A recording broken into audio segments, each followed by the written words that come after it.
Hey, welcome back to the channel, everyone. On Saturdays, December the 7th, 2024. Wanted to bring this news to you because I don't know, we might not have enough time to talk about Syria because I think the situation on the ground is moving so quickly that I think soon we'll be talking about the collapse and the surrender of the Syrian government forces and Assad's escape from Syria to maybe possibly Russia or Iran. But things are getting ugly there and it's very complicated. And I'm not going to get into the minutia of trying to explain every single faction or the situation and all the players. All you need to know is I'm going to give you the big picture, where we're at, and what we should be looking for moving forward for the next day or two. Because I don't think it's going to last that long.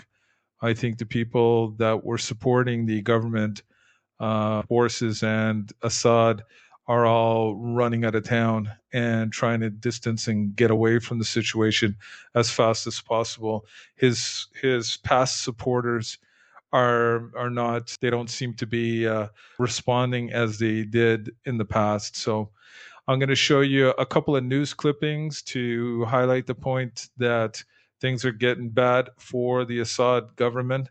Then I'm going to show you a couple of maps because we're all about maps. I'm going to rehash where all the groups are, where they started from. And then I'm going to show you a map and sort of give you an idea of where they were and where they are now and where they're headed. And finally, I'll just play a video and then I'll provide some commentary, overall commentary, and it'll be a fast and quick video. All right, so the first thing I want to show you is this clipping from the Associated Press. Syrian government forces withdraw from the city of Homs. Now, Hama is the city that they've currently taken over, and now they are approaching this city. And I'll show you the strategic importance of this city on the map. Telling you doesn't do it justice. The next article, insurgents offense accelerates. So yes, all the reports have been getting is that things are moving rapidly. Second, so here's a New York Times report. Iran begins to evacuate its military officials and personnel from Syria. Bad news for the Syrian government. Looks like Iran is getting out of town. Again, it looks like the Republican Guard is fleeing Syria following the rebel offensive. And that just reaffirms and that one came from the Israel. This one's from New York Times, and the previous one was from Associated Press. So let's take a quick look at the map. Where did it start? Who were the different groups? And then we'll go further. Okay, so here's the map of Syria, and I've shown you this map before in my previous episodes, but I'll quickly go through it.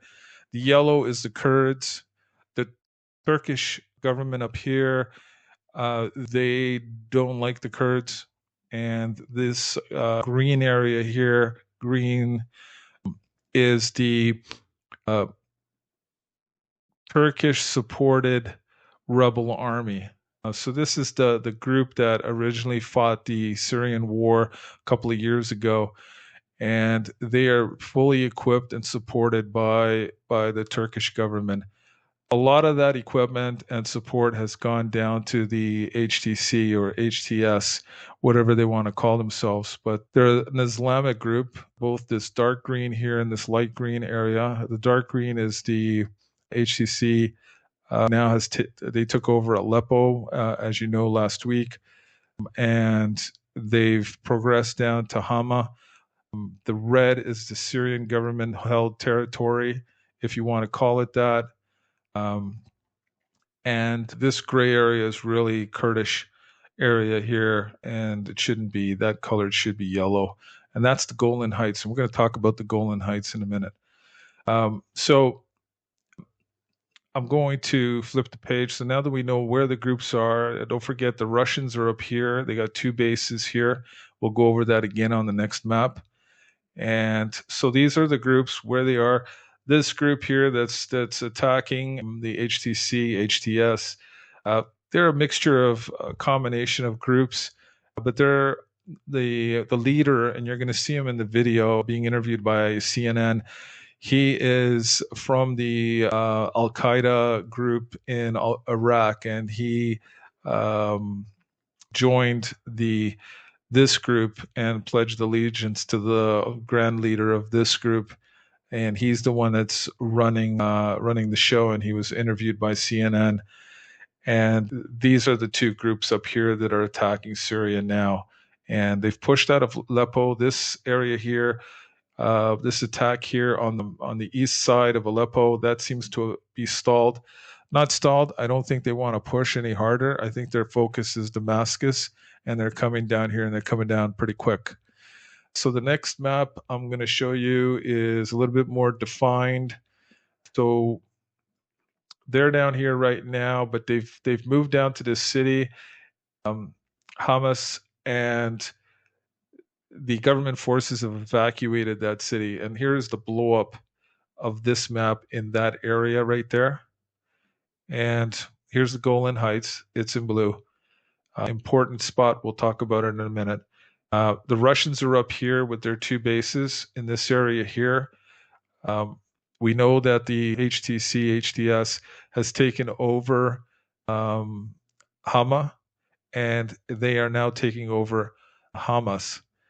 And the reason why this is very significant is because it cuts off the Syrian army or the government from the West Coast. It's their only link to the Mediterranean is right here on this side. They are now progressing down to Damascus. Now that's the target. Hezbollah, from the reports I've seen, they've joined the fight on the government side. I haven't seen any confirmation of that other than just reports from different news agencies. The Russians are only providing air support. They're completely tapped out with Ukraine. They're not going to be able to save these guys, Assad and his government. Iran is all show and no go. They don't have the foot soldiers to go in there and make a difference, and they're getting out of town. I suspect that the leader, the director, the dictator, and the president, the dictator slash president of Syria, Assad, will be blown out of Damascus if he hasn't already, either to Iran or to Russia by Russian forces, by Russian Air Force. The government soldiers, as I said, they've evacuated Hamas, and they are now heading south to defend the capital. I did show you in my past episode on Syria that the president slash dictator of Syria offered to pay the soldiers in his army more money to fight, which I already told you was a very bad sign. Now, this is very important down here where the Golan Heights is, because the Israelis occupy this. Their only threat was this area down here where the ceasefire is going on and the border between Lebanon and Israel, and this portion over here. And they only were concerned with Hezbollah. Now the situation with these rebels, Islamic rebels, and they're Sunnis. They're not Shiite. Remember, Syria, Shiite. Iran, Shiite. Sunnis are ISIS, Al Qaeda. Though they don't like Shiites. Shiites don't like Sunnis. Those are the two tribes in the Middle East on the Arab side. If they take Damascus, you know what the situation is. It's very complicated in Syria. A lot of different groups in play here, and Israel is now on high alert over here in the Golan Heights, and they are watching the situation very carefully, and this could be the next threat to Israel. It all depends on who wins and who comes out the winner and who becomes the new leader in this area. It's still going to be a soup of different groups. The Kurds are being supported. As I said, the Kurds are in this orange area and that orange area, and they're supported by the U.S. They're there to counter ISIS and make sure that ISIS doesn't resurge itself, reconstitute, and start to build up forces. Though I've seen reports that they are, and very slowly, but that's what the Kurds are there for. And yeah, ICE now that this situation is falling apart in Damascus, and when it falls, it's going to fall rapidly. It's not going to be something slow and painful. There's not going to be street to street fighting because he has to encourage his soldiers to fight. So I think that's a lost cause. I really think that Israel now is on high alert because now they're not just worried about this northern piece here. They're worried about this whole border that borders against Syria, and that could be a big threat for the people that live in there. So the next thing I'm going to show you is just a video showing them coming into the rebels or the HTC, HDS, coming into Hamas and the movement that's going on with the troops. So I'm going to cue that up now, and let's play that. And while that's playing, so I think we're going to hear very soon, in a day or two, maybe midweek next week, this coming week, that Syria's fallen. The government of Assad is done. They're taking down statues of his father. I don't think his previous supporters have the capability right now to help him. I think they've been wounded by, Iran's been wounded by Israel. They're also trying to stay low key, out of the radar, because Trump's going to be arriving soon. I think Russia is too preoccupied with Ukraine. They don't have the foot soldiers to send down there. They don't have the aircraft to spare.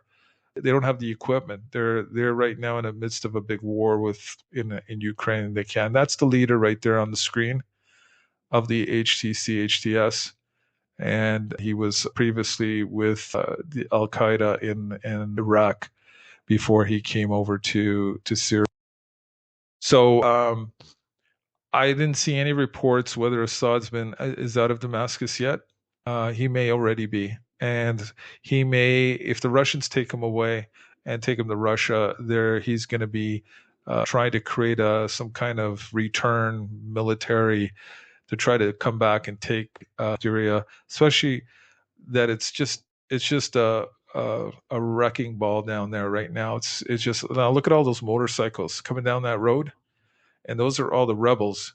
Can you imagine that coming in? There's some video of the Israelis in the Golan Heights with their equipment. So yeah, I just don't. It's a bad thing, bad situation, very complicated. The Middle East was already complicated with the situation that was going on in Gaza and Lebanon and Yemen and Iran. This just adds to it, and it's just to show you how crazy things are in the Middle East right now, and it's also dangerous.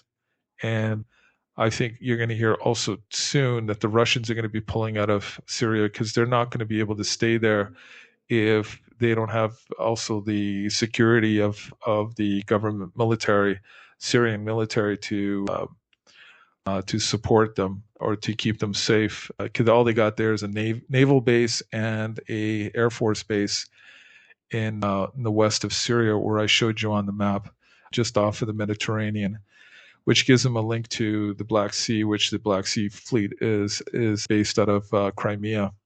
So you can see some trucks there of citizens getting out of the way of the fighting in Hamas, and yeah, it's been a rapid. There's the statue of Assad's father being toppled, and there he goes.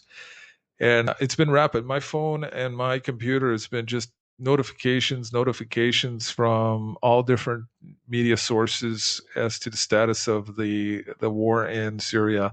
And all I wanted to tell you and bring this quick to you is that we're talking days, and that this is all going to be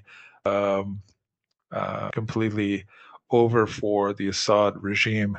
And this situation in the Middle East and for Israel is going to be more complicated, and for Israel, it's going to be more dangerous. And might even encourage Hezbollah now. Hezbollah's got to be careful too because they're Shiites. And as I told you, this group here doesn't particularly, they don't get along with Hezbollah, especially Hezbollah has always been a supporter of the Assad regime and keeping them in power and coming to their rescue because they've been pounded so hard by the Israelis. It's no longer feasible for them. And that's it for the video. And I just wanted to bring this a short video. I just wanted to bring this to you right away so you know what's going on. Complicated, and I think it's going to be over soon. And that's why I wanted to get this out to you. And thanks for watching. Don't forget to subscribe.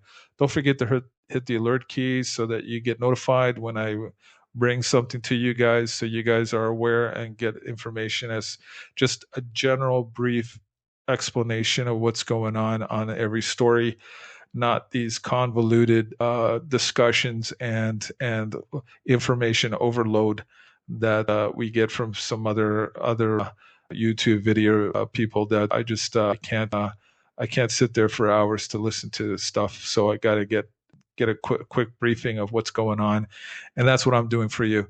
Just give you a quick briefing, and that's it. Thank you for watching, and I'll see you soon.